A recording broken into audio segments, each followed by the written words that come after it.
منتصف القرن ال19، شمال إفريقيا على صفيح ساخن.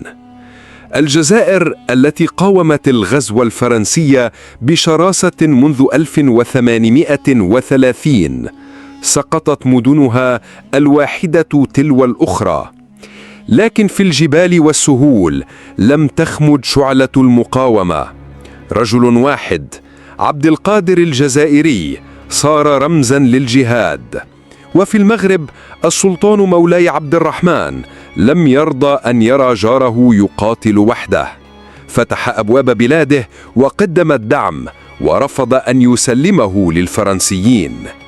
ذلك القرار المبني على الشرف والواجب الديني سيجر المغرب إلى مواجهة مباشرة مع قوة أوروبية صاعدة، مواجهة ستعرف باسم معركة إيسلي.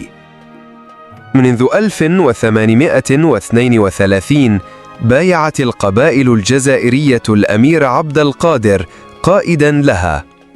أسس جيشاً نظامياً ودويلة ناشئة قائمة على الشرعية الدينية والسياسية.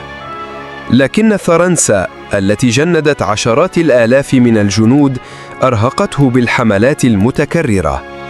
في 1843 بعد هزيمة كبيرة اضطر عبد القادر إلى اللجوء إلى المغرب حاملاً معه رجاله وأماله. في فاس جلس السلطان مولاي عبد الرحمن يتأمل الرسائل الفرنسية المكدسة أمامه. وزراؤه منقسمون، البعض يقول إنه مجاهد لا يجوز أن نتركه، وآخرون يحذرون فرنسا قوية لا طاقة لنا بها.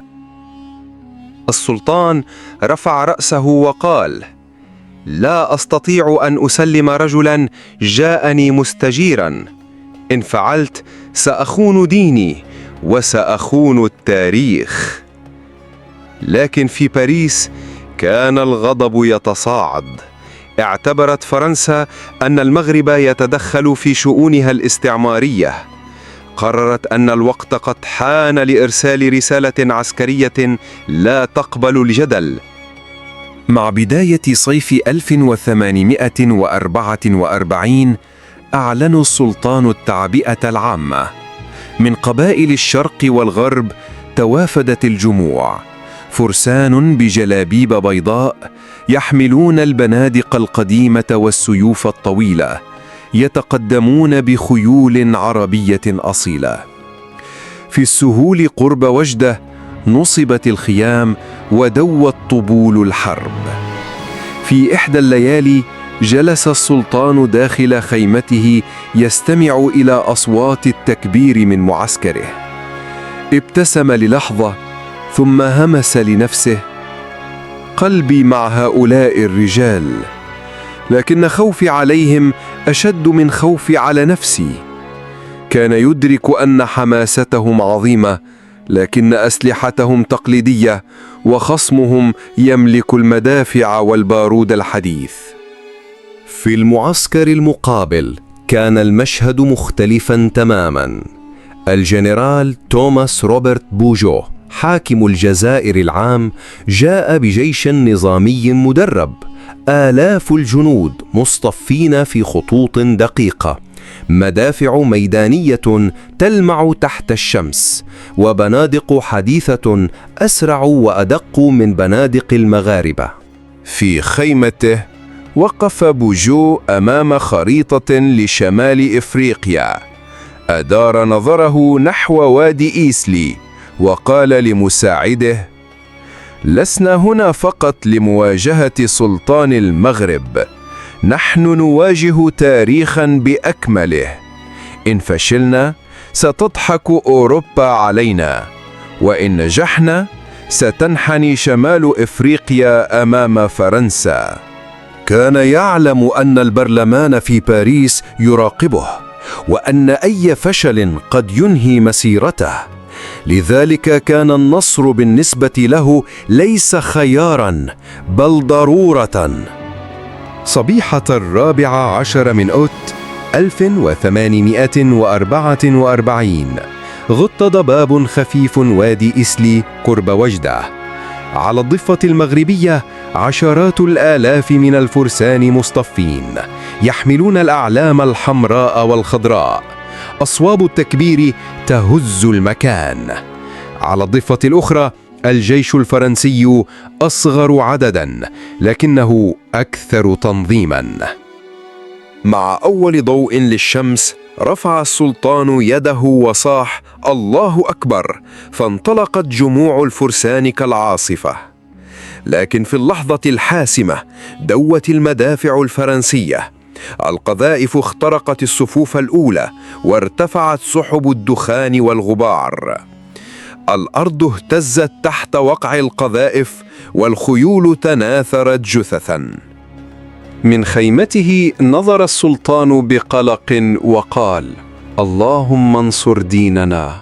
بينما على الجانب الآخر أشار بوجو ببرود عسكري: أطلقوا النار. رغم الخسائر لم يتراجع المغاربة فوراً. اخترقت مجموعات من فرسانهم الجناح الأيسر للجيش الفرنسي. شهادات فرنسية لاحقاً قالت: هؤلاء كانوا أشجع الفرسان الذين واجهناهم. لكن التفوق الناري كان ساحقاً.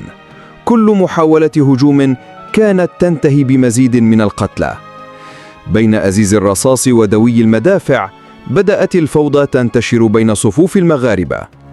السلطان نهض فجأة وهو يرى رايات فرسانه تتقدم. ربما يكون النصر أقرب مما نظن، لكن دقائق فقط لتتبدد الآمال وسط وابل القذائف. أما بوجو فصرخ غاضبا حين اخترق الفرسان المغاربة خطوطه: إنهم أسود، لكن لا تدعوهم يلتقطون أنفاسهم. النار، المزيد من النار. مع حلول الظهيرة كانت المعركة قد حسمت. الجيش المغربي ينهار، آلاف القتلى في الوادي، والسلطان انسحب نحو فاس. عبد القادر الجزائري من بعيد أدرك أن أكبر داعم له قد خسر المواجهة. السلطان على صهوة حصانه، عيناه دامعتان، همس: يا وجدة، سامحيني، لم أستطع حمايتك. أما بوجو فقد جلس في خيمته وكتب في دفتره: النصر كان سهلا، لكنه لا يملأ قلبي بالراحة.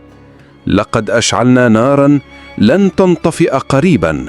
بعد أسابيع فقط فرضت على المغرب معاهدة طنجة: وقف الدعم لعبد القادر، الاعتراف بالحدود الجزائرية تحت الاحتلال الفرنسي، قبول شروط مذلة زعزعت هيبة السلطنة. حين وصل نص المعاهدة إلى السلطان أمسك الورقة بيد مرتجفة وقال: إذا كانت هذه الورقة ستحفظ دماء المغاربة فلتكن، لكن التاريخ سيعلم أننا لم نركع إلا لله. منذ تلك اللحظة دخل المغرب عزلة سياسية، فيما استمر عبد القادر يقاتل وحيدا حتى استسلامه سنة 1847. وبعد أن سكن دوي المدافع بقيت الهزيمة تتردد في أرجاء المغرب، وفي ذاكرة الناس كثر الحديث والقيل والقال. فقد تذكر الكتب التاريخية أن الأمير عبد القادر الذي لجأ إلى المغرب بعد هزائمه في الجزائر قد تفاوض مع الفرنسيين ومال إليهم. وتشير مصادر أخرى إلى أن هذه الروايات قد تكون مبالغات أو محاولات لإلقاء اللوم عليه. بين التكريم والتهمة بقي ذكر الأمير لغزاً في كتب المغاربة، ولذلك سنعود في جزء آخر لنتعرض بالتفصيل لشخصية الأمير عبد القادر بين الروايات المتناقضة والمصادر التاريخية التي تلقي الضوء على دوره الحقيقي. معركة إيسلي لم تكن مجرد هزيمة عسكرية، كانت صدمة حضارية. على ضفاف واد صغير وقف سلطان تمزقه الحيرة بين الواجب والواقعية في مواجهة جنرال يؤمن بالقوة فوق كل شيء. ومن بين دخان المدافع بدأ المغرب يكتشف أن زمن السيوف قد ولى، وأن معارك المستقبل ستخاض بوسائل أخرى، في ميدان الإصلاح، في الدبلوماسية، وفي موازين القوى العالمية. أعزائي المشاهدين، هذه كانت حلقتنا اليوم. لا تنسوا الاشتراك في القناة وتفعيل زر الجرس ليصلكم كل جديد. نلتقي في الحلقة القادمة بإذن الله.